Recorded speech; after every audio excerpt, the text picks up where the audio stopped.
Do you think you're some kind of warrior princess, Barbie? Marcus Stone's voice thundered across Fort Benning's morning training ground, causing 40 recruits to turn and stare at the small woman standing alone with her worn backpack. Sarah Mitchell stood perfectly still in the Georgia heat, her 5'2" frame dwarfed by the towering soldiers around her. Her blonde hair was pulled into a messy high bun, loose curls escaping to frame her porcelain face dotted with freckles. The oversized uniform hung on her slight frame like a child playing dress-up, and her scuffed brown combat boots had clearly seen better days. "Look at this," Jake Miller, Marcus's right hand, laughed as he circled her like a predator. "Did you get lost on your way to the admin office? Or maybe Goodwill was having a sale on rejected military gear?" The laughter that erupted from the death squad, Marcus's elite group of 5 hand-picked soldiers, echoed across the training ground. Tommy Rodriguez spun his combat knife between his fingers, Rico Valdez cracked his knuckles, and even Brad Stevens, usually the quietest of them, allowed himself a smirk. Marcus stepped forward, his 6'4" frame casting a shadow over Sarah. His blue camouflage uniform stretched tight across his muscled chest as he deliberately bumped her shoulder with enough force to send her stumbling. The coffee cup in his hand tilted, dark liquid splashing across her range bag. "Oops, Butterfingers," he grinned, watching the coffee soak through the canvas. "What are you even doing here, princess? Sniper qualification isn't for desk jockeys who can't tell a trigger from a safety." Sarah knelt slowly, pulling a cloth from her pocket to wipe the bag. Her movements were methodical, unhurried. No anger flickered across her face. No tears welled in her startling blue eyes. She simply cleaned, her hands steady despite the jeering crowd. But in that brief moment when she bent down, something flickered beneath the collar of her gray t-shirt, the edge of black ink, intricate and detailed, the top petals of what looked like a rose. The morning sun climbed higher, promising another scorching day at Fort Benning's Special Operations Sniper Course, where only 2% of candidates would earn their qualification. And in exactly 6 hours, when 15 armed insurgents breached the base perimeter, every person mocking this small woman would understand they had made the gravest error of their military careers. Derek Mason, the lead instructor, strutted over with his clipboard, his weathered face twisted in disgust as he looked Sarah up and down. "Thompson, Sarah, says here you transferred from logistics. What genius approved this joke?" He turned to the crowd. 5'2", 90 pounds soaking wet. I've seen heavier rifles than her. "Maybe she's here to clean them," Tommy called out, generating another wave of laughter. "Someone's got to polish our weapons after we use them." Sarah stood, shouldering her bag. When she finally spoke, her voice was quiet but clear. "I'm here for qualification, sir." "Qualification?" Marcus nearly choked on his laughter. "Sweetheart, you couldn't qualify to carry our ammunition, let alone shoot it." The death squad moved as a unit, surrounding her as the group walked toward the range. Jake deliberately knocked into her again, sending her stumbling into Rico, who shoved her toward Tommy. They played with her like cats with a mouse, each push calculated to humiliate without quite crossing the line into assault. Elena Rodriguez, one of only 3 other female candidates in the program, started toward them, her face tight with concern. She'd been watching the harassment escalate since Sarah arrived at 4:30 that morning. "Don't even think about it," Marcus warned Elena, his voice dropping to a dangerous whisper. "Winners associate with winners. Losers sit alone. Choose your side carefully." Elena hesitated, torn between basic human decency and self-preservation. In the end, she retreated to another group, shooting Sarah an apologetic glance that went unnoticed. If watching Sarah being humiliated in the mud makes your blood boil like it does mine, please hit that like button and subscribe. It genuinely helps these stories reach more people who need to see that strength comes in unexpected packages. By the way, I'm curious. Where are you watching this story from? Let me know your country in the comments below. I love seeing how far these tales of hidden warriors travel around the world. The equipment shed was their next stop. Master Sergeant Cooper, the armorer, distributed rifles with the enthusiasm of someone handing out death sentences. The death squad received pristine Remington 700s with top-tier Night Force scopes. When Sarah's turn came, Cooper barely glanced at her before pulling out serial number 13. "Barrett M82, he grunted, setting down a rifle that looked like it had survived multiple wars. "Barrel's got some wear. Scope might need adjustment." The understatement was laughable. The rifle was a disaster, the barrel visibly warped, the scope mount loose, and rust spots decorating the receiver. Any accurate shooting with this equipment would be nearly impossible. Station 13, Derek Mason announced with barely concealed satisfaction. Far right position.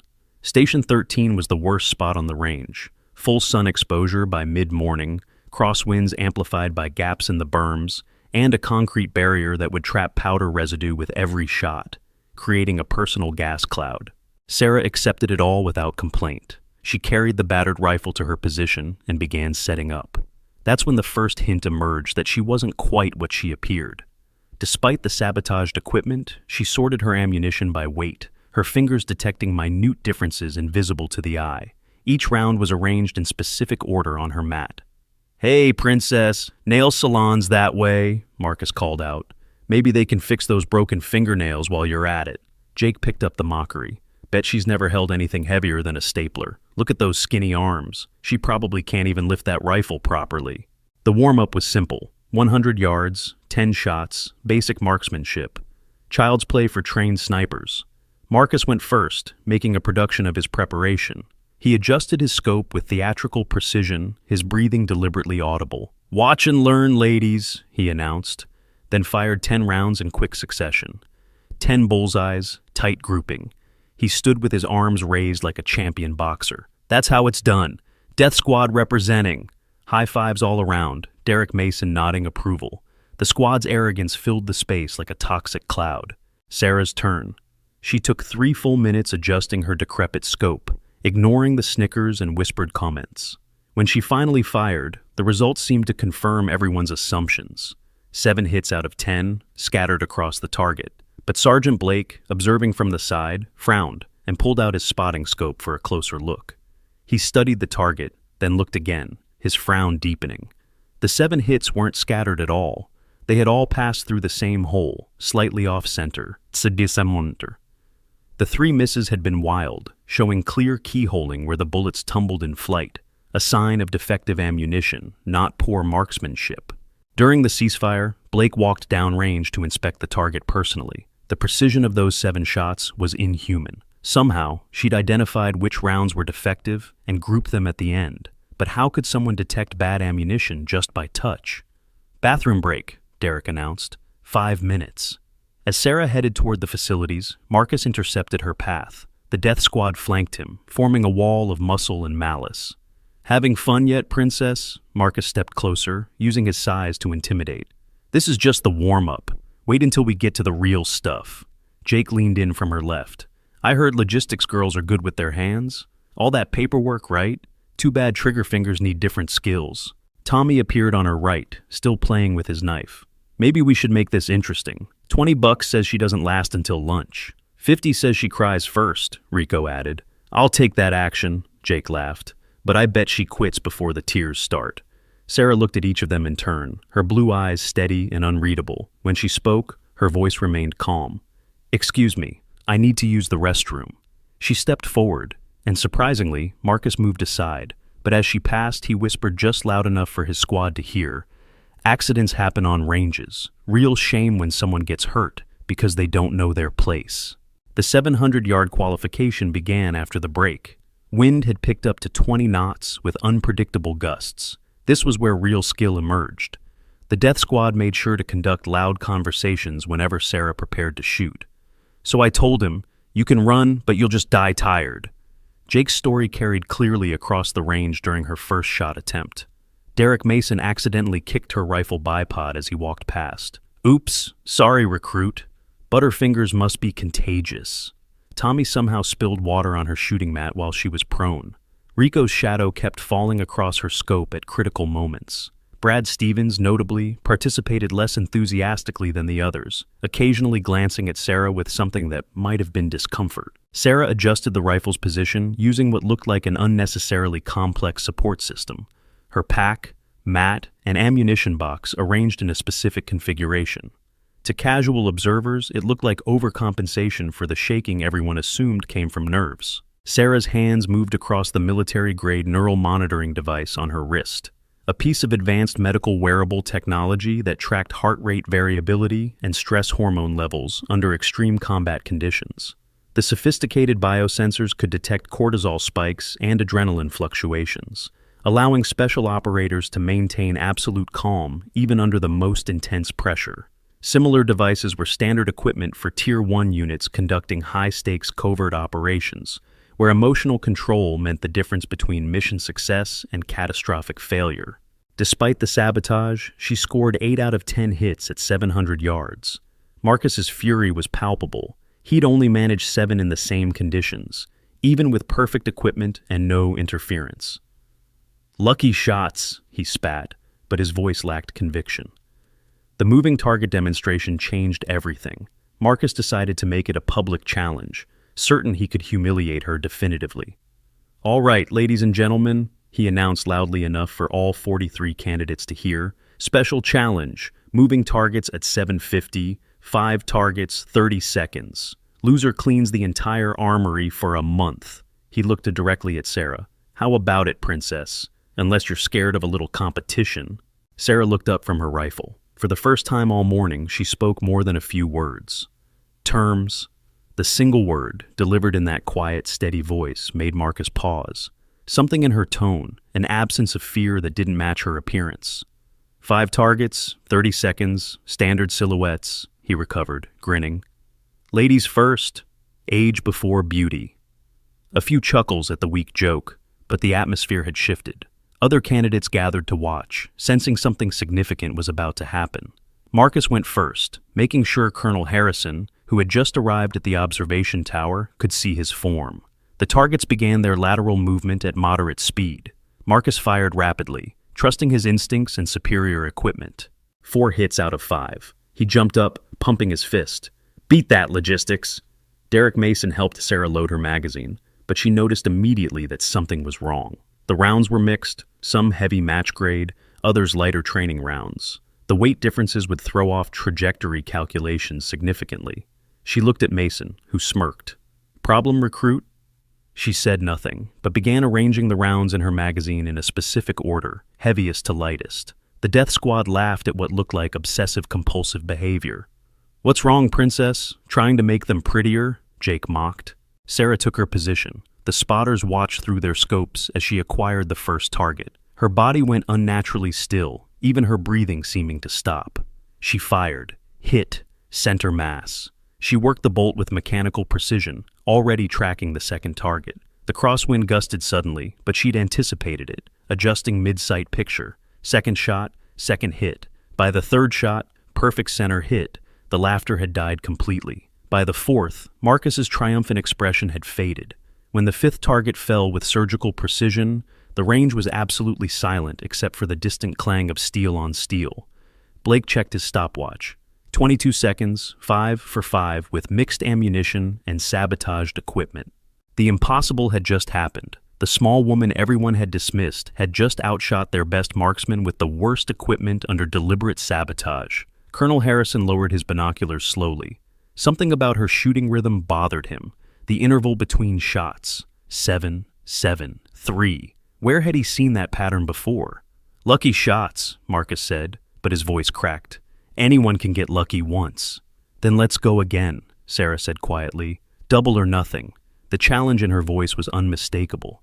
Marcus's face reddened, his fists clenching. Before he could respond, Derek Mason intervened. "Save it for the afternoon. We've got ballistics testing next." The ballistics classroom was a cramped, air-conditioned relief from the Georgia heat. Candidates had to calculate complex shooting solutions, accounting for wind, elevation, humidity, barometric pressure, and Coriolis effect. Most pulled out calculators and reference cards, frantically computing. Sarah wrote her solutions directly on the worksheet. No calculator, no references, just neat rows of equations appearing as fast as she could write. But it wasn't just the speed that drew attention. It was the complexity of her calculations. She factored in the Magnus effect on spin drift, using a correction formula that Mason recognized with growing alarm. "Where did you learn that formula?" Mason demanded, standing over her desk. Sarah looked up, seeming to realize her mistake. I read it in a book." "What book?" "That's classified SOCOM information, not available to civilians." "I don't remember the title," she said, lowering her eyes in apparent embarrassment. "I read a lot." But the damage was done. Her formula included a correction factor developed only 3 years ago by Special Operations Command's Advanced Marksmanship Unit. No civilian publication would have it. No logistics clerk should know it existed. Have you ever been in a situation where your true abilities were completely dismissed because of how you look? Drop a comment sharing your experience. Did you reveal your skills or stay silent? Your stories help build this community of people who understand that real strength often hides behind the quietest exteriors. The Death Squad's sabotage reached new heights during the lunch break. While Sarah was in the restroom, they got creative. Her rifle scope mount was loosened just enough to shift under recoil. Her ammunition was mixed with blanks. Her shooting mat was soaked with water that would create mud when she went prone, but they made a mistake. They didn't notice Brad Stevens watching from the doorway, his expression troubled. Brad had been struggling all morning with his participation in the harassment. Something about Sarah's quiet dignity, her refusal to break or beg, reminded him of someone. His younger sister, maybe, who'd endured years of bullying before finding her strength. Or perhaps his brother, dead at 19 from a hazing incident that started as harmless fun. He found Sarah during the break, checking her equipment in a quiet corner. She was methodically identifying and separating the blank rounds from live ammunition, her fingers detecting the weight difference with practiced ease. "Listen," Brad said quietly, glancing around to make sure they weren't observed. "Tonight during the navigation exercise, there's an old bunker at grid reference 372. They're planning to—" "I know," Sarah interrupted calmly. Brad blinked. "You know? Then why—" "Because sometimes you have to enter the trap to spring it." She looked at him with those steady blue eyes. "But thank you. Your brother would be proud." Brad went white. "How do you know about my brother?" "The same way I know you keep his picture in your left chest pocket. The same way I know you've been fighting Marcus's influence all week." She handed him something, his backup flashlight that had been in his locked vehicle. "Stay with the main group tonight, all of them." The vehicle training that afternoon should have been routine. Drive the course at speed, demonstrate combat driving techniques. But when Sarah performed her standard vehicle inspection, her fingers paused momentarily on the brake lines. Someone had cut them, not completely, just enough to fail under pressure. She completed the entire course using only engine braking and the emergency brake, never touching the main brakes once. To most observers, it looked like poor technique, but Sergeant Blake noticed she'd identified the sabotage and adapted instantly. Master Sergeant Williams happened to be walking past with his distinctive limp, a souvenir from Fallujah, when Sarah exited the vehicle. He stopped dead, staring at her, the way she moved, the specific angle of her shoulders, the distribution of her weight. "No," he whispered. "Can't be. She's dead. They told us she was dead." He hurried away before anyone could question him, but Colonel Harrison caught the reaction. Another puzzle piece, another hint that Sarah Mitchell wasn't who she claimed to be. Harrison made a call from his office. "Pull everything on Sarah Mitchell, full background, financial, medical, everything." "Sir," his aide responded after a few minutes, "her records are unusual." "Unusual how?" "They're too clean, sir. Perfect paper trail, but it only goes back 3 years. Before that, nothing. It's like she appeared out of nowhere." Harrison felt his pulse quicken. "Get me Captain Hayes from Internal Affairs. Priority 1. 6 o'clock in the evening. The navigation exercise brief was simple. Move through training area 7 alone, hit 5 checkpoints, return by midnight. Sarah received her map and immediately recognized the route. It went directly through the old training area, abandoned since the 60s, full of defunct bunkers and underground storage facilities. The Death Squad had volunteered to man the checkpoints. Derek Mason approved with a knowing smile that made Sarah's assignment clear. This wasn't about navigation. This was about breaking her. Elena Rodriguez approached as Sarah prepared her gear. "That route they gave you, there's an old fallout shelter at grid 372. If someone wanted to lock you in—" "I know," Sarah said, adjusting her worn backpack. "Thank you." "Then why are you going?" Sarah looked at her steadily. "Because sometimes the hunted becomes the hunter." She packed her gear with unusual adornitions that raised eyebrows. Chemical lights, paracord, a small pry bar, items that suggested she expected more than a simple navigation exercise.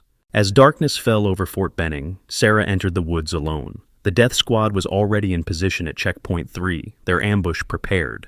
The old bunker's steel door stood open, inviting. They'd disabled her night vision, sabotaged her compass, made sure she'd have to pass this way. Marcus checked his watch, 8:30 p.m. "Where is she? She should have been here 20 minutes ago. Maybe she got lost already," Rico suggested. "That compass we gave her points 30 degrees off." But Marcus felt uneasy. The woods were too quiet, and he had the unsettling feeling they were being watched. Sarah was indeed watching them from 50 yards away, perched in a tree with a small monocular she'd concealed in her gear. 4 men waiting: Marcus, Jake, Tommy, Rico, Brad notably absent. Good. He'd listened. She could have simply avoided them, taken an alternate route, completed the exercise without confrontation. But that wasn't why she was here. There were larger games in play, and sometimes you had to let the enemy think they'd won. She climbed down and approached from the expected direction, making just enough noise to alert them. "Checkpoint 3, Thompson reporting," she called out clearly. They emerged from the shadows like wolves, surrounding her quickly. Jake grabbed her arms while Rico took her rifle. Marcus's grin was predatory in the moonlight. Well, right on time, princess. End of the line. "I need to check in at the checkpoint," Soraya said calmly, "for my navigation card." "Oh, you'll check in all right." Tommy opened the bunker door, the rusty hinges screaming. "In there. We'll let you out in the morning, maybe." They forced her toward the entrance. As they did, Sarah memorized every detail: the locking mechanism, the hinges, the door thickness. When they shoved her inside, she caught Marcus's wrist for just a moment. 6 hours, she said quietly. "You might want to stay together, all of you." "What's that supposed to mean?" "Just advice." She stepped into the darkness willingly. Tick-tock. The door slammed shut, the locking bar dropping into place with a solid clang. Inside was absolute darkness and the smell of 60 years of decay. Sarah waited exactly 60 seconds, listening to them move away. Then she went to work. The emergency supplies she'd noticed during her area reconnaissance weeks ago were still there, ancient but serviceable. She assembled makeshift tools in complete darkness, her hands moving with practiced efficiency. Colonel Harrison was reviewing Sarah's file when his secure phone rang. It was Captain Hayes from Internal Affairs, and his voice was urgent. "Colonel, I've been running facial recognition on your recruit Thompson. We got a possible match, but it's impossible." "Impossible how?" "The biometrics match a former operator, Captain Sarah Morrison, call sign Phantom Rose. But sir, she's been listed as KIA since October 2019. Harrison's blood ran cold. He pulled up the classified file Hayes was transmitting. The photo was partially redacted, but the stance, the build, even through tactical gear and face paint, the resemblance was undeniable. "Get me her full jacket," Harrison ordered. "Everything you have. Sir, that's beyond my clearance level. Then get someone who has it, now."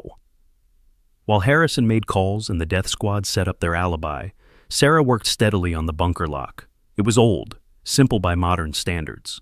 Someone trained in SEER school would know a dozen ways to defeat it. She chose the quietest method, working the pins with improvised picks fashioned from wire she'd found. The lock was defeated in under 4 minutes. Outside Fort Benning's perimeter, 15 heavily armed insurgents moved through the darkness. They had inside information, patrol routes, response times, security protocols sold to them by someone on the inside. Their target was the ammunition depot. Their mission was to create chaos, kill Americans, and disappear into the night. At exactly 9 p.m., the first explosion shattered the peace, not a training charge but live ordnance. The distinctive chatter of AK-47s followed immediately. The death squad, still at checkpoint 3, froze in disbelief. "What the hell?" Tommy's voice cracked. More explosions. The base sirens began wailing. FPC on Delta, the highest threat level. This was real. Marcus's radio crackled to life. "All personnel to defensive positions. This is not a drill. Repeat, not a drill. We have multiple hostiles inside the wire." They looked at each other in growing horror. They were 2 miles from main base, unarmed except for their navigation equipment, and they'd just locked their only real soldier in a bunker. Jake frantically worked the lock, his hands shaking so badly he couldn't manage the mechanism. Come on! Come on!" "She's probably passed out from panic anyway," Rico said without conviction. They could hear the gunfire getting closer, see muzzle flashes in the distance. 3 guards were already confirmed KIA. The attackers were well-trained, well-equipped, and heading directly for the ammunition depot. That's when they heard it, a metallic click from inside the bunker. The door swung open slowly, and Sarah stepped out into the moonlight, completely calm, her makeshift lockpicks still in her hand. The death squad stared in shock. "Where's the nearest weapons cache?" Sarah asked, and her voice had changed completely. Lower, commanding, carrying an authority that made them straighten instinctively. Marcus's mouth worked soundlessly. "Emergency arms room, Sector 7 weapons cache. Where is it?" The question snapped like a whip. "Status report, now." Something in her tone triggered automatic military conditioning. Marcus found himself responding. 12 to 15 Tango, Sector 7, moving toward Ammo Depot. Base security engaged and pinned. She was already moving, and they found themselves following without question. Sarah led them through the woods at a pace that should have been impossible in darkness with sabotaged equipment, but she moved like the night was her natural element, avoiding obstacles they didn't see until they'd passed them. Can you spot the strange detail about Sarah's shooting pattern? That 7-7-3 rhythm isn't random, it's a signature. Share this with someone who loves military thrillers, because what happens in the next few minutes will completely flip everything you thought you knew about this weak recruit. They reached Emergency Arms Room 7, a nondescript concrete building most candidates didn't even know existed. The sergeant on duty started to protest their arrival. "No authorization for..." Sarah stepped into the light. "Code 77 Alpha." The sergeant's eyes widened. He looked at her face, then at something on his computer screen, then back at her. Without another word, he opened the arms room. Sarah went straight to a specific case, bypassing all the modern rifles. Inside was a Macmillan TAC-3 38, serial number PS007. The death squad watched her check the weapon with movements so practiced they seemed choreographed. "That's..." Jake's voice failed him. "That's restricted to Tier 1 operators." She loaded specific ammunition, match grade 338 Lapua Magnum with a particular lot number. Her hands moved independently, muscle memory taking over, while her mind calculated wind speeds, distances, angles. "Stay here," she ordered. "Guard the armory. No one gets these weapons except confirmed friendlies." "You can't go alone," Rico protested, but she was already gone, melting into the darkness with her rifle. Sarah reached Building 31, the administrative center that offered the best vantage point over Sector 7. She scaled the maintenance ladder one-handed, rifle slung, moving with an economy of motion that spoke of countless similar climbs. Colonel Harrison reviewed the classified military insurance database on his secure tablet, cross-referencing combat death benefits and identity protection protocols. The comprehensive coverage system for special operators included policies worth millions in classified identity protection, specialized liability coverage for operations that didn't officially exist, and accelerated death benefits that had already been paid out for one Captain Sarah Morrison. The financial records showed her listed beneficiary, General Thomas Morrison, had received full compensation 3 years ago for a death that might never have happened. The roof was gravel, perfect for a shooting position. Sarah had clear lines of sight to the tree line where muzzle flashes marked enemy positions. 750 yards to the nearest hostile. Wind gusting at 25 knots from the southwest. Light rain beginning to fall. She found the enemy sniper first. He was good, well concealed, disciplined with his shots. He had 2 of base security's response teams pinned down, wounded men bleeding out in the open because no one could reach them. Sarah built her position in 20 seconds. No sandbags, no bipod, just her body positioned perfectly to absorb recoil. She found her natural point of aim, controlled her breathing, and entered what snipers called the bubble, where time slowed and everything except the target faded away. Distance, 823 yards. Wind, compensate 3.7 mils right. Rain, negligible at this range. Target, exposed ear below helmet line. 2 inches of fatal real estate. She fired between heartbeats. 823 yards away, the hostile sniper's head snapped sideways. He slumped over his rifle, instantly and completely dead. Sarah was already moving, displacing to a new position. Rule 1 of sniper warfare, never fire twice from the same location. The remaining hostiles hadn't heard her suppressed shot, hadn't seen her muzzle flash. Their first indication something was wrong was their sniper's sudden silence. She found the machine gun team next. They were laying down suppressing fire on the main gate, keeping reinforcements from entering. The gunner was partially exposed, confident in his cover. 791 yards. Adjust for temperature differential over the parking lot asphalt. Lead the target 2 mils to account for his movement pattern. The gunner was mid-burst when Sarah's round took him center mass. He dropped like his strings had been cut. His assistant gunner looked around wildly, trying to spot the threat. Sarah's second shot caught him as he reached for the gun. In the Tactical Operations Center, Colonel Harrison watched the security camera feeds. The quality wasn't great at this distance, but he could see enough. A lone figure on the roof, engaging targets with mechanical precision. "Who is that?" someone asked. Harrison pulled up the arms room access log. Emergency issue, 2127 hours. Macmillan TAC 338, serial number PS007. His hands started shaking. "Sir?" his aide prompted. "Get me General Morrison, priority 1. He turned to Master Sergeant Williams, who'd just arrived. "Run shot pattern analysis, 773 interval." Williams was already watching the feed. "Sir, that's Kandahar protocol. Only one person ever used that rhythm." "I know," Harrison's voice was tight. "But she's dead. We buried her. I was at the memorial." "Sir," Williams said slowly, "we buried someone, but we never recovered the body." "I know." Sarah had eliminated 9 hostiles in 11 minutes, each shot perfect, center nervous system hits that dropped targets instantly. She moved constantly, never giving the enemy a chance to pinpoint her location. The remaining hostiles were panicking. Their radios, which Sarah monitored through a captured earpiece, were full of frightened chatter. They had come expecting easy targets, inside information ensuring their success. Instead, they were being hunted by a ghost.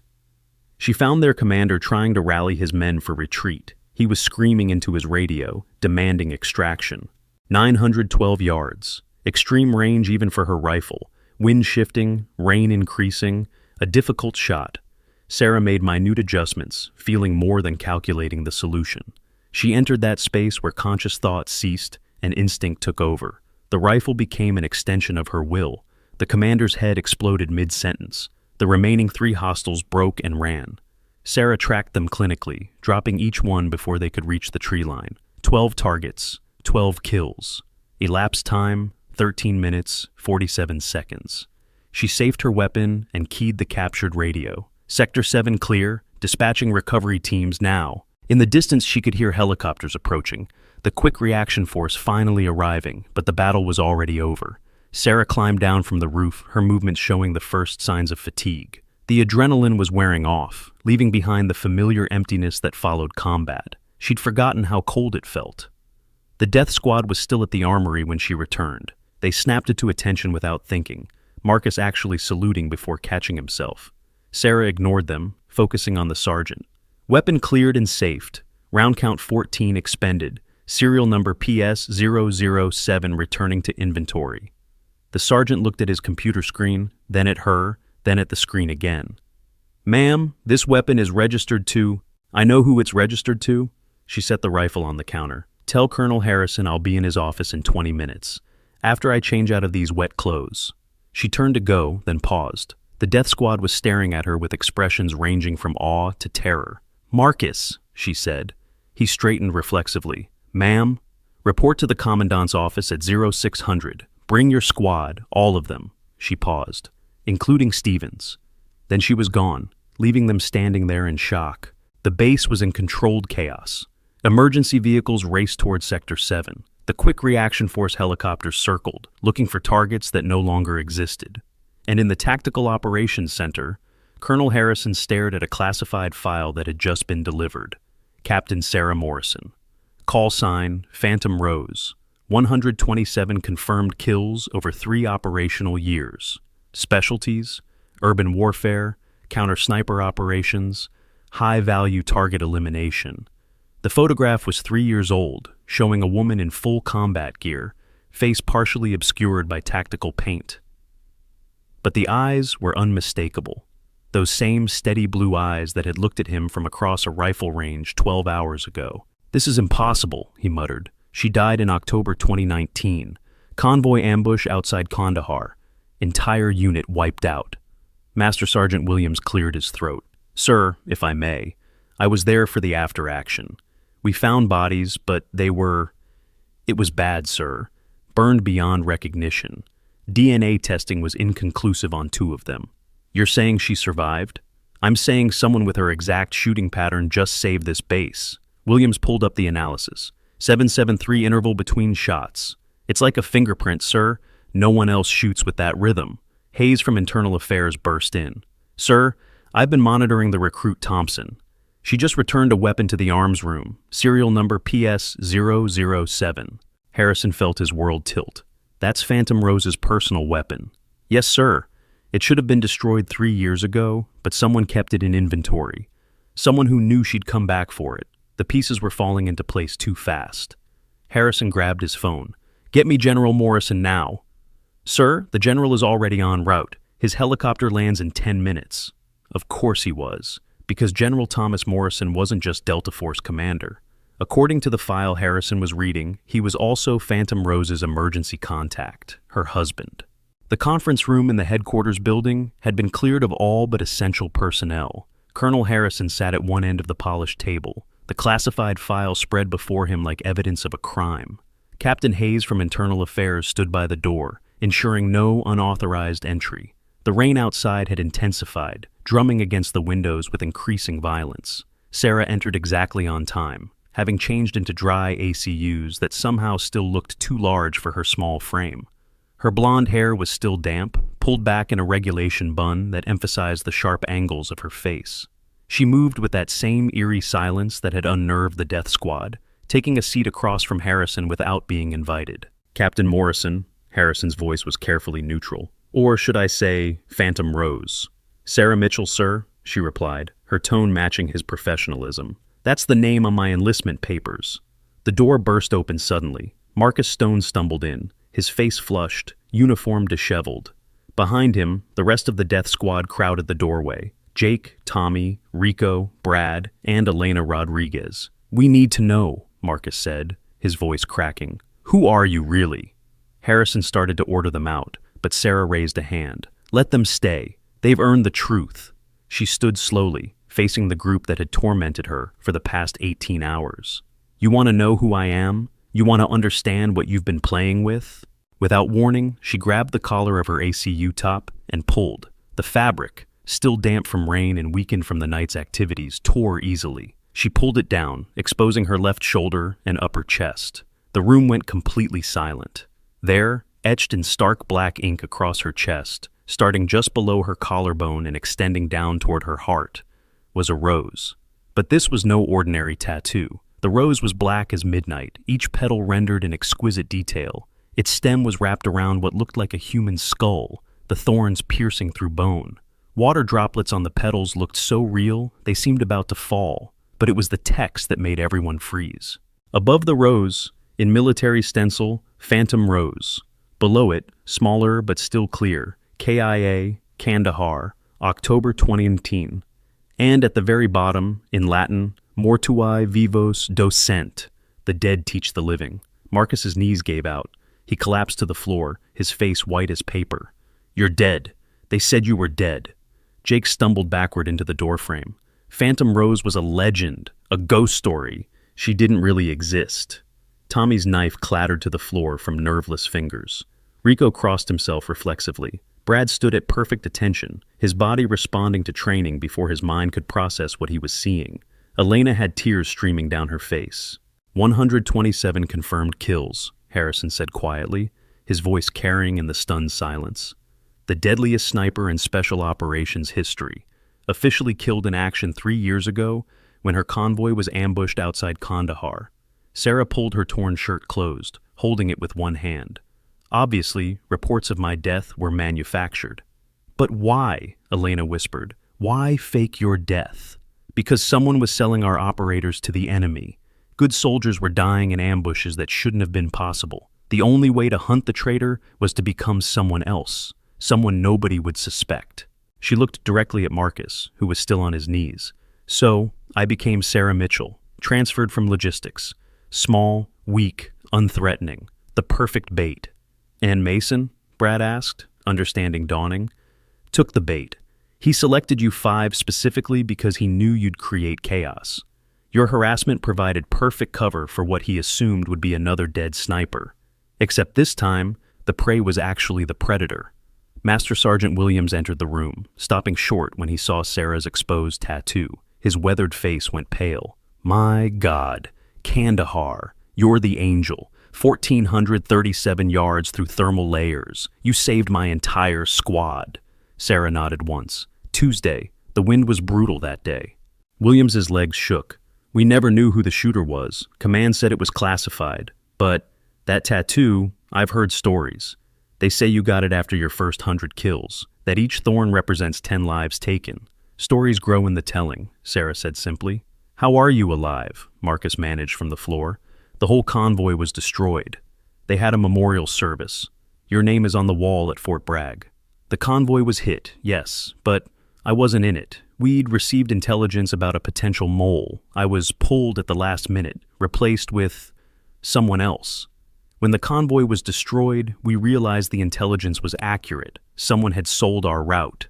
So you died, Brad said slowly. On paper, to hunt the mole. For 3 years. New identities, new bases, following the trail of dead operators. It led here, to Derek Mason, to you.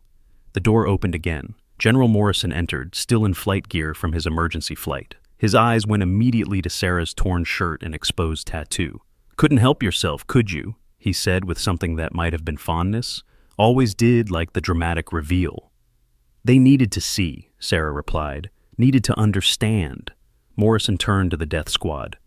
You 5 have been unwitting participants in a classified operation. What you've seen, what you know now, doesn't leave this room. Understood? They nodded mutely, still processing the impossible truth. Colonel Harrison cleared his throat. Perhaps we should continue this discussion with Captain Morrison properly dressed. Morrison shrugged off his flight jacket, draping it around Sarah's shoulders. The gesture was practiced, intimate, clearly something he had done many times before. You're married, Elena said, understanding dawning. You two are married. 6 years, Morrison confirmed, though we've spent maybe 6 months together total in that time. How? Jake asked. How does that work? Sarah pulled the jacket closed, covering the tattoo. It doesn't, but it's what we have. She sat back down, and the others slowly took seats around the table.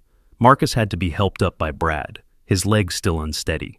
The attack tonight, Harrison said, bringing them back to immediate concerns. You knew it was coming. I knew Mason was planning something. The timing suggested tonight, but I couldn't be certain. That's why I let them, she gestured at the death squad, execute their hazing plan. It put them in a predictable location away from the action. The bunker, Brad said. You let us lock you in because you knew we'd be safe there. And it gave me freedom to operate without brave but untrained assistants getting in my way.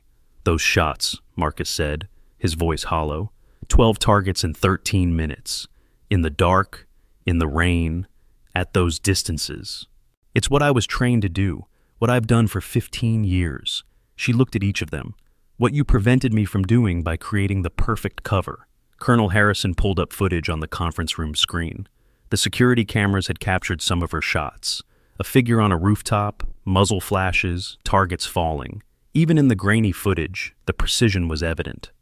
The 7-7-3 rhythm, Elena said. That's your signature? Sarah nodded. Developed it in Kandahar. 7 seconds to acquire, 7 seconds to hold, 3 seconds to reset. It becomes unconscious after enough repetition. Show them the file, Morrison said to Harrison. They need to understand the full scope. Harrison hesitated, then opened a classified folder. He pulled out photographs, spreading them across the table. They showed Sarah at various points in her career, in Afghanistan, Iraq, Syria, places with names redacted. In each photo, she looked different. Hair color changed, facial features altered by subtle makeup, body language shifted. But the eyes remained the same, steady, calculating, dangerous. These are from the past 3 years, Harrison said. Different identities, different bases, but always hunting the same thing. Mason's network. How many? Tommy asked quietly. 17 nodes identified. Mason was one. The others are being rolled up as we speak. Sarah looked at Morrison. Phase 2 begins tomorrow. Phase 2? Rico ventured. This network is like a hydra. Cut off one head, 2 grow back, unless you burn the entire thing at once. She stood, Morrison's jacket hanging loose on her small frame. A Mason gave us names under interrogation. Tomorrow, Rebecca Walsh starts her job at the FBI. Phase 3 has Catherine Martinez at the State Department. Phase 4, how many phases? Brad interrupted. As many as it takes. The weight of it settled over them. This wasn't over. The woman they'd mocked and abused was going to disappear again, become someone else, hunt other traitors. Your tattoo, Marcus said suddenly. Can I see it again? Sarah studied him for a moment, then pulled the jacket aside, exposing the black rose once more. Marcus stood, approaching slowly like she might attack if he moved too quickly. He stopped a foot away, staring at the intricate artwork. The stories say each petal represents an operation, he said quietly. 13 petals, 13 major operations. 14 now, Sarah corrected. Tonight was number 14. And the skull? A reminder. Death is always present, for them, for me, for everyone. She covered the tattoo again. It's not a badge of honor, it's a burden. 127 lives ended by my hand. Necessary, justified, but still ended. Do you regret it? Elena asked. I regret that it was necessary. I don't regret doing what was necessary. While they talked, military police were arresting Derek Mason at his quarters. He tried to run, made it as far as the parking lot before Brad Stevens' recording showed him being taken down. His subsequent confession revealed the full scope of his betrayal. 15 dead snipers sold for $50,000. Their names, their families, their operational details, all handed over for money. Sarah pulled up the list on the screen. 15 faces, all young, all wearing the same sniper qualification they'd been trying to earn. These are the people Mason killed, not directly, but through betrayal. The death squad studied the faces. Some looked familiar, recent graduates who had passed through Fort Benning. Others were strangers, but all were brothers and sisters in arms. We helped him, Jake said, his voice breaking. We created the distraction he needed. You were tools, Sarah said, not unkindly. Used without your knowledge. The question now is, what you do with that knowledge. She clicked to the next slide, her assessment of each of them. Marcus Stone, exceptional accuracy, natural leadership, crippled by ego and insecurity. Recommendation, reduction to private, 6 months remedial leadership training under Sergeant Major Williams. Potential for advancement after proving capable of leading through service rather than dominance. Marcus swallowed hard but nodded. Jake Miller, follower personality, easily influenced, lacks independent thought. Recommendation, discharge from military service, eligible for civilian contractor positions. Jake started to protest, but Sarah silenced him with a look. Tommy Rodriguez, similar to Miller but with additional impulse control issues. Same recommendation. Rico Valdez, anger management problems, inability to control reactions under stress. Recommendation, dishonorable discharge with requirement for therapy. Eligible to reapply in 2 years if demonstrates growth. Rico's face flushed, but he remained silent. Brad Stevens, Sarah's tone shifted slightly, demonstrated moral courage by attempting to warn me despite peer pressure, showed tactical thinking during crisis, natural leadership emerging despite toxic environment, recommendation, immediate promotion to specialist, fast track for Ranger School. Brad's eyes widened. Ma'am, you earned it. Don't thank me. Thank your conscience for being stronger than your fear. She turned to Elena, not part of the death squad, but observed throughout. Natural instincts, strong moral compass, excellent technical skills. Recommendation, advanced sniper training with potential instructor track. Elena had tears in her eyes. Thank you, ma'am. Don't thank me yet. The training will be brutal. Many don't survive it, but you have the foundation. Morrison stood. These recommendations will be implemented immediately. Colonel Harrison will oversee the transitions. Now, Sarah said, you have questions. Ask them. The bunker, Marcus said. You could have gotten out any time. 60 seconds after you locked me in. Siri training includes lockpicking. The sabotage, Jake added. You knew about all of it. Cut brake lines, loosened scope mount, mixed ammunition, blanks in the magazines. Yes, I knew. Adapting to equipment failure is basic training. Why didn't you stop us? Tommy asked. Because you needed to show Mason your true nature, and he needed to believe his plan was working. Your authentic cruelty sold the deception. Authentic cruelty, Marcus repeated. the words bitter. That's what we are. That's what you chose to be. But people can change with sufficient motivation. What about you? Brad asked. Do you ever change? Sarah considered the question. I become different people, but I remain myself. The mission changes, the methods adapt, but the core remains constant. And what's the core? Elena asked. Duty, protection, hunting those who betray their brothers and sisters. There was a knock at the door. Master Sergeant Williams entered with an update. Mason's in custody, full confession recorded. He's naming names, buyers, contacts, future targets. JAG estimates we prevented at least 30 deaths. 30 more families that won't get folded flags, Morrison said quietly. Sarah stood abruptly. I need air. She left the room, Morrison's jacket still around her shoulders. After a moment, Marcus followed. He found her on the building's roof, looking out over the base. The rain had stopped, leaving everything clean and gleaming under the security lights. I need to apologize, Marcus said. No, you don't. I do. I was cruel. Deliberately, systematically cruel. Yes, you were. And you just took it, because it served my purpose. She turned to face him. But also because I've taken worse. Physical pain, emotional manipulation, psychological torture. Your coffee and pushes were amateur hour. That doesn't make it right. No, it doesn't. But right and wrong are luxuries in my world. There's only mission success or failure, alive or dead. Is that why you do it? The multiple identities, the constant hunting? Sarah pulled out a photo from her pocket. It was old, creased, showing a younger version of herself with another woman. They were in combat gear, smiling despite the dust and exhaustion. Captain Lisa Chen, Sarah said, my best friend, killed by sniper fire in Mosul. The shooter knew exactly where she'd be, when she'd be there. Someone sold her position for money. Mason? No, someone else. Someone I haven't found yet. But I will. However many identities it takes, however many years, I'll find them. Marcus studied the photo. You can't bring her back. No, but I can stop it from happening to someone else's best friend. They stood in silence, watching the base settle into its nighttime routine. Finally, Marcus asked, what's it like, being dead? Liberating. No past to constrain you, no future to plan for, just the mission. And lonely? Sarah glanced at him, surprised by the insight. Yes, very lonely. Your husband is a general with his own duties. We meet when we can, between identities. A day here, a few hours there. It's not a marriage, it's an understanding. That's no way to live. It's the only way I can live. The alternative is letting traitors operate freely, letting good soldiers die for bad reasons. But after, when all the traitors are caught? Sarah laughed, but there was no humor in it. There's no after. There will always be another Mason, another network, another threat. The war doesn't end. It just changes shape.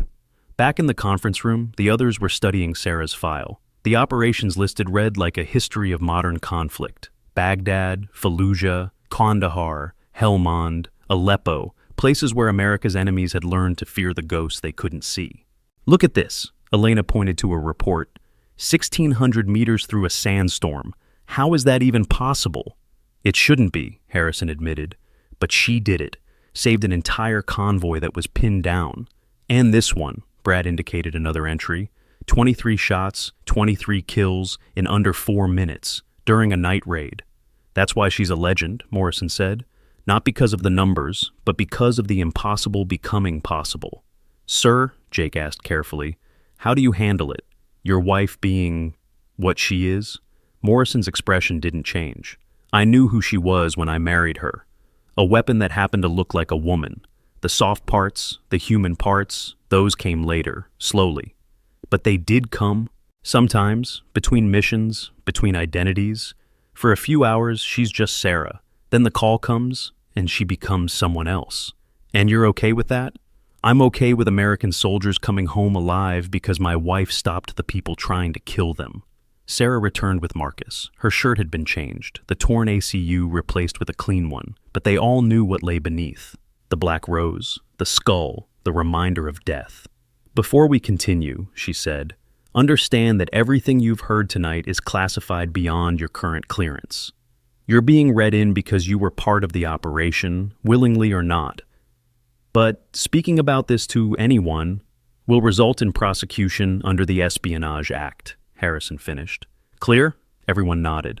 Good. Now, the immediate aftermath. Mason's arrest will trigger responses from his network. Some will run, some will try to destroy evidence, some will attempt retaliation. Security on base will be enhanced. You five, she looked at the death squad, will be under protective surveillance until we determine if you're targets. Targets? Rico paled. Why would we be targets? Because you were close to Mason, his hand-picked team. The network might think you know something. But we don't know anything, Tommy protested. They don't know that, and people have been killed for less. The reality of their situation began to sink in. They weren't just participants in Sarah's deception, they were potential targets of the network she was hunting. How long? Marcus asked. Until Phase 2 is complete, 6 months minimum. And you, Elena asked Sarah, will you be safe? I'll be someone else. Rebecca Walsh doesn't exist yet, so she can't be targeted. Morrison's phone buzzed. He checked it, frowning. We have a problem. Someone leaked Mason's arrest to the press. It'll be public within the hour. Sarah's expression didn't change, but her posture shifted slightly. Then we accelerate. I need to be gone before the story breaks. Gone? Brad said. But you just... Sarah Mitchell failed her psychological evaluation. Unstable, possibly delusional, discharged immediately with recommendations for mental health treatment. She looked at Harrison. The paperwork? Already prepared, Harrison confirmed. Sarah Mitchell ceases to exist in 30 minutes. The death squad watched in fascination as Sarah began to transform. She pulled items from a bag Morrison had brought. Different clothes, a wig, colored contacts. In minutes, she looked like a different person. Blonde hair became brown, blue eyes became green. Her entire posture changed. Rebecca Walsh, she introduced herself. Her voice slightly different, higher, softer. FBI analyst. Nervous about her first day. The transformation was unsettling. The woman who had killed 12 hostiles in 13 minutes had vanished, replaced by someone who looked like she'd never held a gun. This is what you do? Marcus asked. Become different people? It's what I am, Rebecca Walsh replied. Then in Sarah's voice, the person is the mask. The mission is the reality. Morrison checked his watch. Transport arrives in 5 minutes. Rebecca gathered her things. New identification, backstory documents, apartment keys for a place in Virginia she'd never seen. The efficiency was practiced, mechanical. Wait, Elena said suddenly. Will we see you again? Sarah paused at the door. You won't, but I'll see you. I keep watch on everyone who has been the part of my operations. Like a guardian angel? Brad asked. Like a ghost, she corrected. Ghosts don't protect, they haunt. She left without goodbye, Morrison following. Through the window, they watched a nondescript sedan arrive. Sarah got in the back, already studying her new identity's documents. The sedan pulled away, taking Rebecca Walsh to her new life, leaving Sarah Mitchell's corpse behind. So, that's it? Jake asked. She just vanishes? That's what ghosts do, Harrison said. They appear, accomplish the impossible, then fade away. The aftermath rippled through Fort Benning like shockwaves. Mason's arrest made headlines. Instructor sold sniper identities to enemy forces, triggering investigations across multiple bases. The 15 dead snipers became martyrs, their families finally understanding why their loved ones had died. Marcus began his remedial training the next day. Sergeant Major Williams was a harsh but fair taskmaster, breaking down Marcus's ego piece by piece, rebuilding him into something better. Leadership isn't about being the strongest, Williams told him during a particularly brutal PT session. It's about making everyone else stronger. Is that what she did, Captain Morrison? She made us all stronger by showing us our weakness. That's the greatest gift a teacher can give. Jake and Tommy processed out of the military within a week. Their discharges were honorable, technically, but everyone knew the truth. They found work as civilian contractors, humble positions that kept them close to military life without the responsibility of service. Rico's dishonorable discharge was harder. The anger that had defined him for so long had nowhere to go. He started therapy, resistant at first, then gradually opening up about his childhood, his insecurities, the rage that made him feel powerful. Brad Stevens received his promotion and Ranger School assignment. Before leaving, he found a note in his locker. Your brother's sacrifice was not in vain. Honor him by becoming what he couldn't. R. He kept the note in his chest pocket, next to his brother's photo, through every day of Ranger School. When things got impossible, when his body wanted to quit, he remembered the woman who'd taken everything the death squad could dish out and still saved the base. Elena's advanced sniper training was everything Sarah had warned: brutal, unforgiving, designed to break all but the strongest. But she persevered, driven by the memory of that night, the precision of those shots, the calm in chaos. During her final qualification, she used the 7-7-3 rhythm. Her instructor, a grizzled veteran of multiple deployments, watched with interest. "Where'd you learn that pattern?" "From a ghost," Elena replied. The instructor smiled. "Thought so. That's Kandahar rhythm. Only one person ever used it consistently. Did you know her?" "Nobody knew her, but everyone knew of her. 127 confirmed. Never missed when it mattered." "She missed sometimes," Elena said, remembering the deliberately wild shots during practice. "Missing on purpose isn't missing, it's deception." 3 months passed.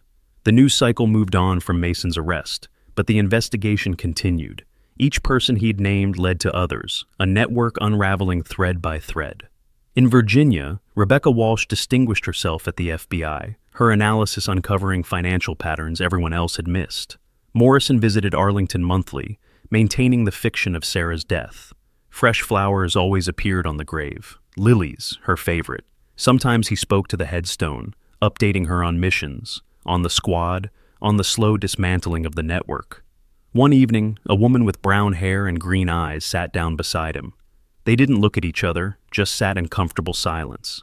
"How's Rebecca?" he asked finally. "Productive. Found 3 more nodes." "And Sarah?"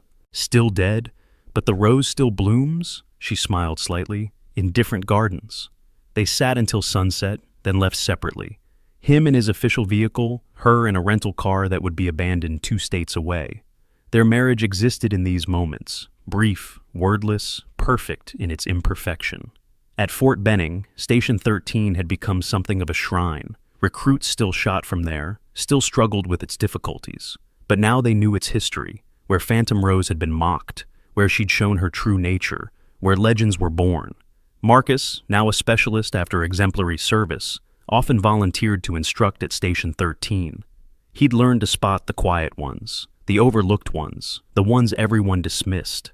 "Never judge by appearances," he'd tell new recruits. The deadliest sniper in American history was 5'2" and looked like a librarian. "Is it true?" they'd ask. "The stories about Phantom Rose?" "Every word," Marcus would confirm, "and more you'll never hear." 6 months after that night, a package arrived for the former death squad. No return address, no identifying marks. Inside were 5 identical items: spent shell casings, .338 Lapue Magnum, each one engraved with coordinates and a date. When they looked up the locations, they found news stories. An American soldier saved by sniper fire in Syria, a hostage rescue in Somalia, a terrorist eliminated in Yemen. 5 shots, 5 lives saved, spread across 2 months and 3 continents. The message was clear: I'm still watching, still hunting, still protecting. Brad was in Afghanistan by then, leading a squad through hostile territory. During a patrol, they were ambushed, textbook setup that should have killed them all. But before the enemy could close the trap, shots rang out from an impossible distance. 1, 2, 3 enemy fighters dropped, the rest scattering. Brad's squad took cover, scanning for their savior. On a ridgeline 800 meters away, he caught a glimpse of a figure with a rifle, small, moving with practiced ease, then gone. His radio crackled. Phantom Protocol, Authentication 773. Brad's blood chilled. He knew that code, that rhythm. "Roger, Phantom, thanks for the assist. Tell Stevens he's doing well. His brother would be proud." The connection ended. Brad's squad looked at him in confusion. "Sarge, who was that?" "Nobody," Brad said carefully. "Nobody at all." But that night, he found something in his gear. A black rose drawn on paper, tucked into his ammunition pouch. He kept it, a reminder that ghosts were real, and sometimes they saved your life. The war against betrayal continued in shadows.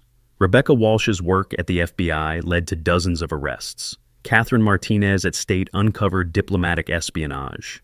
Jennifer Collins in the private sector exposed defense contractor fraud. Different women with different faces, but the same purpose, the same deadly precision. Morrison tracked it all from his office. Pins on a map showing nodes eliminated, networks disrupted, lives saved. The count grew: 17, 25, 36, 43. Each pin represented countless operations prevented, ambushes avoided, soldiers coming home. But the cost was visible too. In their brief meetings, he saw the weight Sarah carried. Each identity took something from her. Each kill added to the burden. The rose tattoo had been touched up, new thorns added, representing operations the public would never know about. "When does it end?" he asked during one meeting. "When they stop betraying their brothers and sisters." So never. So never. At Fort Benning, as years passed, the legend grew. New recruits heard about the night a logistics clerk became death incarnate. The stories got wilder with each telling. 20 enemies, 30, 50. The distances grew, the conditions became impossible. But the core truth remained: never underestimate anyone. The weakest-looking person might be the deadliest. Respect was not optional based on appearance. Elena became an instructor herself, one of the best the school had produced. She taught to the 773 rhythm to those ready to learn it, always with the caveat: this isn't just technique, it's a philosophy. Patience, precision, purpose. Marcus made sergeant again, then staff sergeant. His leadership style had completely transformed. No more ego, no more dominance, just service. He remembered every lesson from that night, every revelation. Sometimes, late at night, he'd check the armory logs. Every few months, 14 rounds of 338 Lapua Magnum would go missing, always 14, the same number Phantom Rose had used. Jake and Tommy found their own redemption in civilian service. They worked with veteran organizations, helping others transition, sharing their hard-learned lessons about judgment and assumptions. Rico, after 2 years of therapy and growth, reapplied for service. His application included a letter of recommendation from an unexpected source, a government analyst who'd observed his transformation. The signature was illegible, but the letterhead was FBI. One night, exactly 3 years after the range became a battlefield, they all received a message. Same time, from blocked numbers that couldn't be traced. "The network is broken. The hunt continues. Thank you for your part. PR." Marcus was at the range when he got it, standing at Station 13. He looked out into the darkness beyond the berms and spoke to the wind. "Thank you for the lesson." The wind picked up, stirring sand into a familiar pattern. When he looked down, a rose had formed in the dirt. By morning it would be gone, but the message was clear. Still watching, still hunting, still teaching. In a hotel room in Prague, a woman with black hair and brown eyes studied financial records. The patterns were subtle: money moving through shell companies, connecting to military contractors, flowing to hostile actors. Her phone buzzed. Morrison's coded message: "Happy anniversary. 3 years since her death, 3 years of hunting, 43 nodes eliminated, hundreds of lives saved." She typed back: "Still dead, still effective." Tomorrow, Maria Volkov would start her job at an international banking firm. She was qualified, eager, forgettable, perfect for blending in, gathering intelligence, identifying targets. The hunt never ended. It just evolved, adapted, found new shapes. And she evolved with it, a shapeshifter serving justice, a ghost haunting those who betrayed their oaths. She cleaned her rifle with practiced motions, the same Macmillan TAC 338, serial number PS007. It should have been destroyed with Phantom Rose's death, but Morrison had saved it, knowing she'd need it again. 14 rounds loaded in the magazine, always 14. Her signature, her promise, her burden. The hotel room was sterile, anonymous. By morning, she'd be gone, leaving no trace except a "Do Not Disturb" sign, and perhaps, if someone looked very carefully, a rose drawn in steam on the bathroom mirror. Maria Volkov would exist for exactly as long as needed. Then she'd die too, replaced by another identity, another hunt, another chapter in a war without end. But tonight, in the space between identities, she allowed herself to be Sarah, to remember the woman she'd been before becoming a weapon, before the 127 kills, before the rose tattoo marked her as death's servant. She thought about Fort Benning, about the death squad learning humility, about Elena carrying forward the tradition, about Brad honoring his brother with service. Had it been worth it? The mockery, the abuse, the revelation, Every operation was worth it if it saved lives. Every humiliation endured, every identity sacrificed, every piece of herself she lost. All worth it for the soldiers who came home because she'd eliminated the threat they never knew existed. Her phone buzzed again. New intelligence from Morrison, a potential node in Hong Kong, arms dealer with connections to military intelligence. American operators at risk. She studied the information, already planning. New identity, new approach, new hunt, the cycle continuing. Maria Volkov would finish in Prague, then disappear. Someone else would emerge in Hong Kong. The rose would bloom in a different garden. The ghost would haunt new prey. At Fort Benning, dawn broke over the rifle range. Station 13 stood empty, waiting for the next recruit who needed testing, the next small person who might be more than they appeared. The morning shift found something unusual, a single .338 caliber round placed precisely in the center of the shooting position. No explanation, no footprints, just the bullet standing upright like a monument. Marcus saw it first, understood immediately. She'd been here, watching, checking, ensuring the lessons remained. He left the round in place. Let others wonder, let the mystery grow. Some truths were better left unspoken, some legends better preserved in shadow. Throughout the day, recruits would ask about the bullet. Who placed it? What did it mean? Marcus would just smile and say, maybe it's a reminder that someone's always watching, always ready, always hunting those who betray their brothers and sisters. The ghost stories would continue, growing with each telling. The night a logistics clerk revealed herself as death incarnate, the roses that appeared in sand, the 14 bullets that vanished like prayers. And somewhere in Prague, in Hong Kong, in a dozen other cities, a woman with changeable features and steady hands continued the hunt. The rose tattoo, hidden beneath whatever identity she wore, the skull reminder that death was always present, the thorns representing the price of duty. Sometimes the dead don't stay buried, she whispered to herself, loading another magazine, preparing another identity, beginning another hunt. Sometimes they just reload. The war continued, would always continue, but so did she. The phantom rose, blooming in darkness, fed by justice, spreading thorns wherever betrayal took root. At Fort Benning, the day progressed normally. Recruits struggled, instructors demanded excellence. The cycle continued.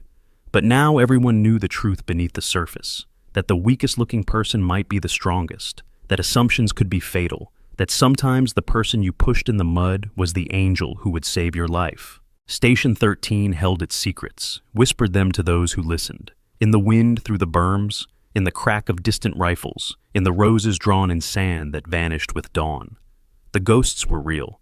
They walked among the living, wearing faces that changed but souls that remained constant. They endured mockery to expose evil. They accepted abuse to achieve justice. They died on paper to live in shadow.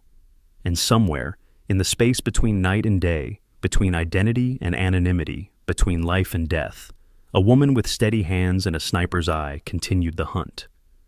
The range at Fort Benning fell quiet as evening approached. The last shots of the day echoed and died. Station 13 stood empty. A monument to the night everything changed. As darkness fell, a figure appeared on Building 31. Just a shadow, there and gone, but guards would swear they saw someone watching over the base. The Phantom Watch, they called it. Some said it was her ghost, still protecting. Others said she never died at all, that she came back to check on those she'd saved. The truth, as always, was both and neither. She was dead and alive, gone and present, Sarah and Rebecca and Maria, and a dozen others. She was the rose that bloomed in darkness, the ghost that haunted traitors, the phantom that protected the protectors. In his office, Morrison updated his map. Pin number 44, going up tomorrow, when Maria finished in Prague, the network fragmenting, eating itself in paranoia, wondering where the next ghost would appear. He thought about his wife, somewhere in Eastern Europe, wearing another face, hunting another betrayer. Their marriage existed in moments, in coded messages, in the space between identities. It wasn't enough, but it was what they had, what they'd chosen, what duty demanded. His phone rang, her voice, brief. Prague complete, Hong Kong next. Be careful. Always. The line went dead, but he smiled. She was still out there, still hunting, still the deadliest angel in America's arsenal. At Station 13, the .338 round still stood upright, catching the last light of day. Marcus watched it from the tower, remembering the small woman covered in mud, the coffee on her bag, the mockery she'd endured. "Thank you," he said to the wind, "for the lesson, for the truth, for showing us who we really were." The wind picked up, swirling sand around the bullet. When it settled, a pattern had formed, a rose, perfect in the sand. By morning, it would be gone, but tonight it bloomed. A message, a promise, a warning. The hunt continued. The ghost still walked. The phantom rose still bloomed, and those who betrayed their brothers and sisters would learn what the death squad had learned, that sometimes the smallest person in the room was the deadliest, that mockery could mask a predator, that pushing someone in the mud might be the last mistake you ever made. Sometimes the dead don't stay buried, Marcus repeated the words he'd heard, understanding them now. Sometimes they just sometimes they just reload. In Prague, police would find an arms dealer arrested by anonymous tip, evidence perfectly compiled, connections to American military intelligence exposed. In Hong Kong, a woman with Asian features and California accent would apply for a job at an investment firm. In Fort Benning, recruits would struggle at Station 13, never knowing they shot where legend was born. The war without end continued, but so did she, forever hunting, forever watching, forever blooming in darkness. The phantom rose. The legend lived in more than just stories. It breathed in the decisions of those she'd touched, evolved in the lessons they carried forward, multiplied in the lives they saved by being better than they'd been. 5 years had passed since that night at Fort Benning. Marcus, now a master sergeant, stood before a class of new recruits at Station 13. The morning fog hadn't lifted yet, giving the range an otherworldly quality. "This spot," he said, tapping the concrete with his boot, "is where I learned the most important lesson of my military career. That strength isn't always visible, that our assumptions can get people killed, that sometimes the person we mock on Monday saves our lives on Tuesday." A young recruit, cocky and dismissive, smirked. "Come on, Sarge. The Phantom Rose stories are just motivation myths. Nobody's that good." Marcus smiled, remembering his own arrogance 5 years ago. "Private Wilson, step forward." The recruit strutted up, all 6 feet of misplaced confidence. "See that target?" Marcus pointed to a metal silhouette 800 meters away, barely visible in the fog. "If someone could hit that right now, in these conditions, with iron sights only, would you believe? That's impossible, Sarge. Visibility's maybe 300 meters. Impossible." Marcus repeated the word, tasting its familiarity. "I used to think a lot of things were impossible." He pulled out his phone, sent a simple text. "Demonstration requested. Station 13. While we wait," Marcus continued his lesson, "let me tell you about the real Phantom Rose. Not the legend, not the myth, but the woman who let 5 stupid Rangers lock her in a bunker so we'd be safe during an attack she knew was coming." Brad Stevens, now a Delta Force operator, was in Somalia when he received an encrypted message. The code was one he'd only seen twice before, both times preceding something extraordinary. "Ghost 7, this is Overwatch. Package inbound your location. Do not engage." Brad held up a fist, stopping his team. They were tracking a high-value target, an arms dealer who had been selling American weapons to insurgents. The trail had gone cold 12 hours ago. "Copy Overwatch, package identification." "Negative, but they're using November Romeo protocols." November Romeo, Phantom Rose. Brad's blood chilled and thrilled simultaneously. 10 minutes passed. Then, from a building they'd searched and cleared, a single shot. Their target, 400 meters away and moving in a vehicle, slumped forward. The driver, panicking, crashed into a wall. Brad's team moved in, securing the scene. On the target's spinning, they found what they'd been looking for: a laptop containing sales records, contacts, and, most importantly, the identity of someone inside CENTCOM who'd been selling information. "Check the shot," Brad told his sniper. "Entry angle, caliber." The sniper examined the wound. .338 Lapua Magnum. Angle suggests, holy hell, Sarge. The shot came from at least 1,400 meters, through 2 windows, in a crosswind. Brad looked back at the building, now empty. "Phantom protocol confirmed," he radioed. "Package delivered." That night, he found something in his gear, a spent shell casing engraved with coordinates. When he looked them up, they pointed to Arlington Cemetery, Section 60, a specific grave. The message was clear: the dead were still watching. In Moscow, a woman calling herself Natasha Petrova worked as a translator for an energy company. She was efficient, pleasant, forgettable. Her colleagues knew her as someone who brought homemade cookies on Fridays and never missed a deadline. They didn't know she spent her evenings tracking financial transactions that revealed a network of Russian intelligence assets embedded in NATO forces. They didn't know that the cookies contained micro-trackers she used to map the building's security. They didn't know that Natasha Petrova had died in a car accident 3 years ago. Her identity recycled for this purpose. Sarah, for she was always Sarah at her core, regardless of the face she wore, studied the latest intelligence from Morrison. The network they had been dismantling had deeper roots than expected. 43 nodes had become 70. Each one eliminated revealed 2 more. Hydra was an understatement, she murmured in Russian, maintaining her cover even alone. Her phone buzzed, not her Natasha phone, but the encrypted device hidden in her apartment's wall. Morrison's code. Arlington tomorrow, midnight, she typed back. Confirmed. Tomorrow Natasha would call in sick. A woman with different features would board a plane to D.C.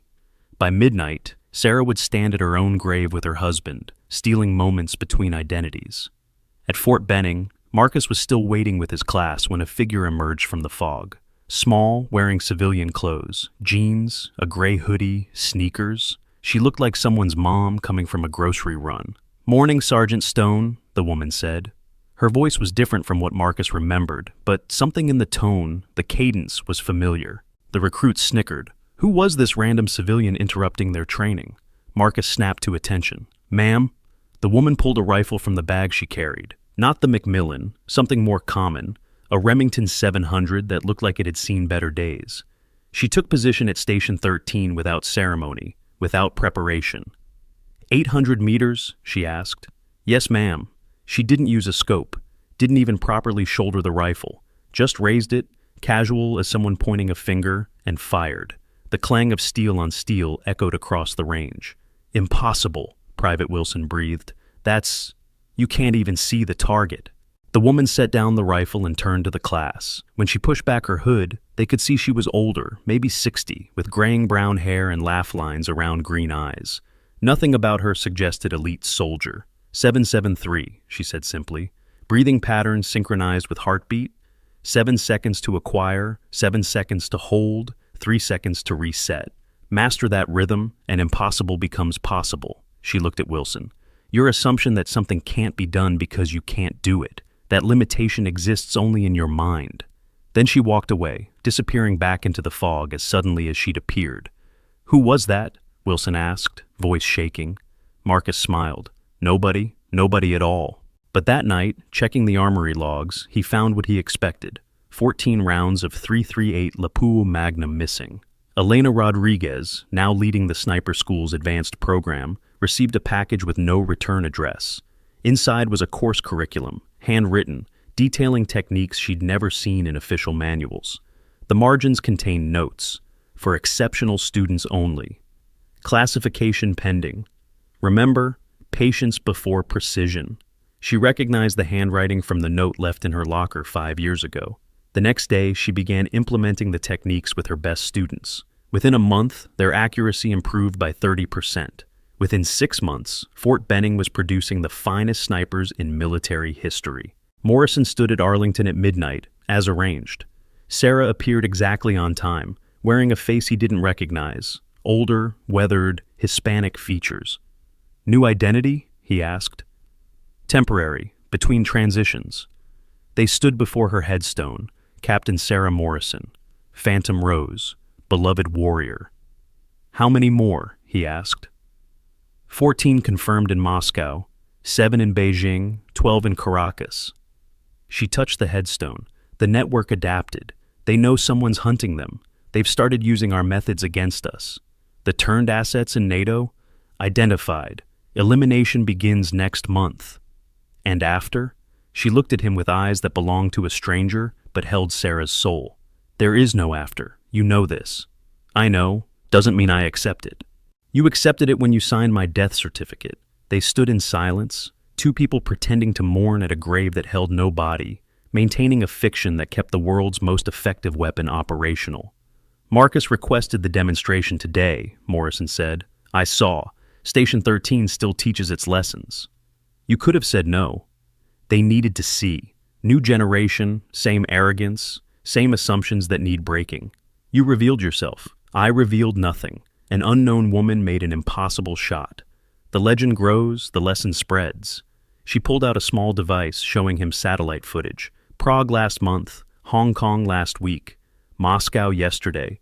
Each node eliminated prevented an average of 12 operator deaths. How many total? Since Fort Benning, 417 lives saved through network disruption. And the cost? She was quiet for a moment. 23 identities burned, 47 kills added to my count, and they know I exist. Not who, but what. They're calling me the Ghost Maker. They think it's multiple operatives. Let them think that. I am multiple operatives. Sarah died in Kandahar. Rebecca died at the FBI. Catherine died at State. Maria died in Prague. Each death births someone new. Morrison studied her face, searching for the woman he'd married. Are any of them still you? All of them. None of them. She touched his hand briefly. I'm whoever the mission needs. A car approached in the distance. Their time was ending. Next contact? He asked. 6 months, maybe 7. Stay alive. Stay patient. She walked away, becoming shadow, becoming nobody. Morrison remained at the grave, maintaining the vigil, the fiction, the legend. In his pocket, his phone buzzed. Intelligence from Beijing, another node identified, another hunt beginning. He forwarded it to an email that would exist for exactly 3 minutes, long enough for her to receive it, brief enough to avoid detection. Rico Valdez, having finally succeeded in rejoining the military after years of therapy and growth, was stationed in Germany when he witnessed something extraordinary. During a joint NATO exercise, a shot came from nowhere, eliminating a target drone that had malfunctioned and was heading toward a crowd of civilians. The trajectory suggested a shooter over 2,000 meters away, on a mountain during a snowstorm. Impossible conditions, impossible distance, impossible shot. But Rico knew that rhythm, 773. He'd heard it once before, the night his world changed. That evening he found a note in his quarters. Pride in your growth. Continue the path. PR. Tommy Rodriguez and Jake Miller, working as civilian contractors, uncovered corruption in their company.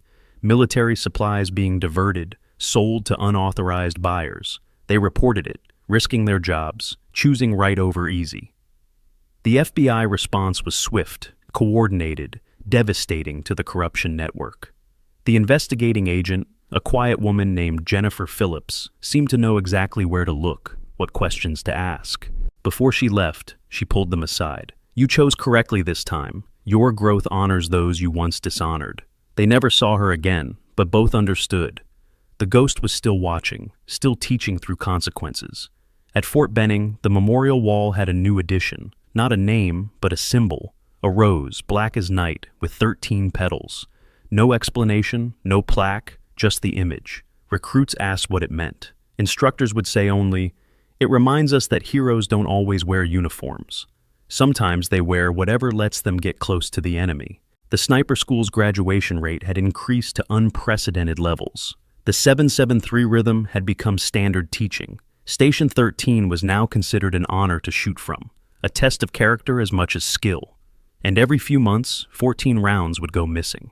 In Moscow, Natasha Petrova disappeared the same day 43 arrests were made across Eastern Europe. Russian intelligence assets, carefully cultivated over decades, rolled up in a single coordinated strike. In Beijing, a woman named Lu Wei vanished as Chinese military hackers found their systems compromised, their stolen military secrets exposed.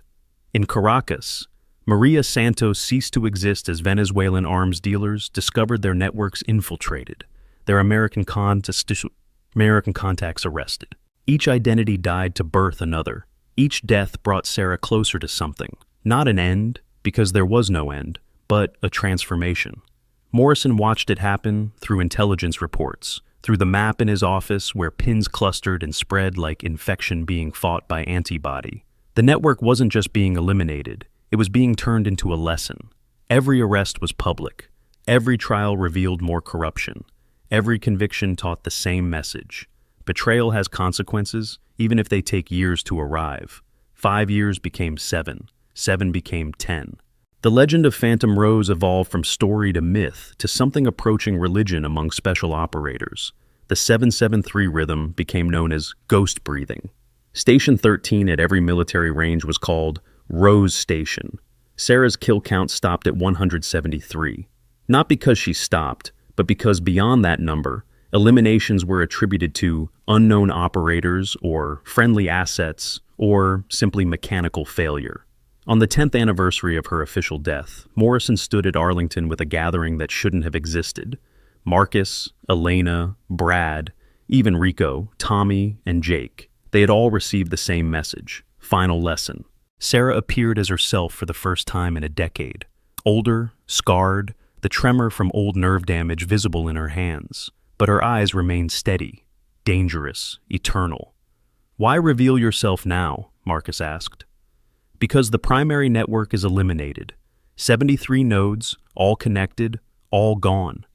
She pulled out a tablet, showing a web of connections with red X's through each node. "Mason's network is dead." "So it's over?" Elena asked hopefully. "This network is over. Others exist, will always exist." Sarah looked at each of them. "Which is why you're here." Understanding dawned on their faces. "You're recruiting us," Brad said. "I'm graduating you. You've all proven capable of growth, of choosing right over easy, of seeing beyond surface assumptions." She handed each of them a folder. "New identities if you choose, new missions, new hunts." "Become ghosts?" Rico asked. "Become guardians. The Phantom Rose was one flower. You'll be a garden." Marcus looked at his folder. A construction worker identity, perfect for accessing infrastructure targets. Elena's showed a medical professional, ideal for hospital infiltration. Brad's was military contractor, Rico's a chef, Tommy and Jake's matching identities as traveling salesmen. "We're not killers," Jake said. "No, you're watchers, gatherers. You find them, I eliminate them." "You're building a network to fight networks," Morrison said with something like pride. "Evil evolves. So must good." They stood in a circle around the grave that held no body, 7 people bound by a night of violence that had become a lifetime of purpose. "What about you?" Elena asked Sarah. "What's your next identity?" Sarah smiled, the expression strange on her scarred face. "I'm retiring Sarah Morrison. The Phantom Rose has bloomed long enough." "Then who?" "Someone new.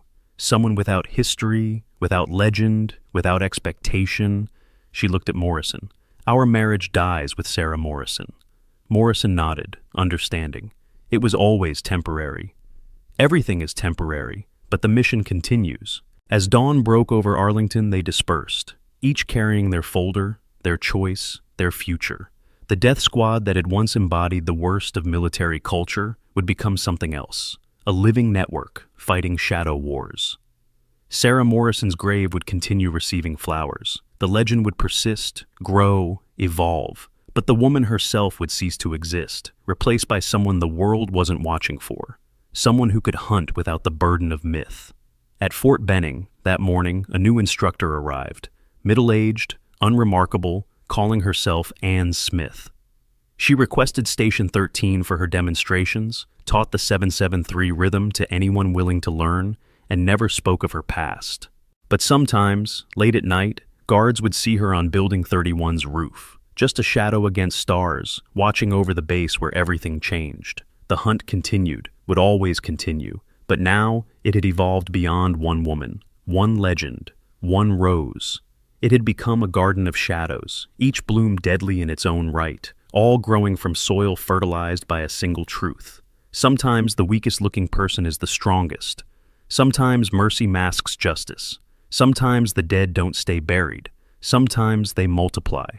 In her small apartment off base, Ann Smith cleaned a familiar rifle, serial number PS007. Some things couldn't be left behind, only transformed. Tomorrow she would teach new recruits. Next week, she would identify a new threat.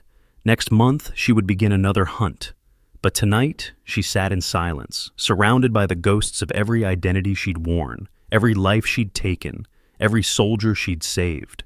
173 confirmed kills, 417 lives saved, 7 gardens planted, 1 legend preserved, the mathematics of duty written in lead and blood, measured in breaths synchronized to heartbeat. 7, 7, 3, the rhythm of patience, the rhythm of precision, the rhythm of purpose, the rhythm that would continue long after Anne Smith disappeared, replaced by another face, another name, another hunter in humanity's endless war against its own darkness. At midnight, she received one last message from Morrison. "Garden growing, seeds planted, spring coming." She typed back, "Let them bloom in darkness." Then she destroyed the phone, assembled a new identity's documents, and prepared to disappear again. Because that's what phantoms do. They haunt, they hunt, they multiply. And somewhere in the space between legend and reality, between death and duty, between Sarah Morrison and Anne Smith and whoever came next, the phantom rose bloomed eternal, watching, waiting, teaching through consequences, forever. The years blurred into decades. Anne Smith became Margaret Chen, who became Isabella Rodriguez, who became names that weren't even recorded. Each identity a shell, discarded when its purpose was served. The garden she'd planted grew wild and purposeful, her recruited shadows spreading across continents, creating a web of watchers that evil couldn't penetrate without triggering alarms. Station 13 at Fort Benning became a pilgrimage site of sorts. Not officially, never officially, but those who knew the story would stand there in quiet contemplation. The bullet hole from that impossible 800-meter shot through fog had been preserved under glass, a monument to the moment assumptions died. Marcus Stone, now commanding the sniper school, would sometimes arrive early to find fresh roses at the station, not planted, just laid there. Black roses that shouldn't exist in nature, that would vanish by noon, leaving only the faintest scent and the absolute certainty that somewhere, somehow, she was still watching. The 773 rhythm became more than technique. It evolved into philosophy, a way of understanding patience and precision that transcended marksmanship. Breathe with purpose, hold with intention, release with certainty. The Ghost's Gospel, whispered from instructor to student across generations. And in the spaces between identities, in hotel rooms that existed for single nights, in the moment between one heartbeat and the next, the woman who had been Sarah Morrison would sometimes remember the mud, the mockery, the coffee spilled on her bag.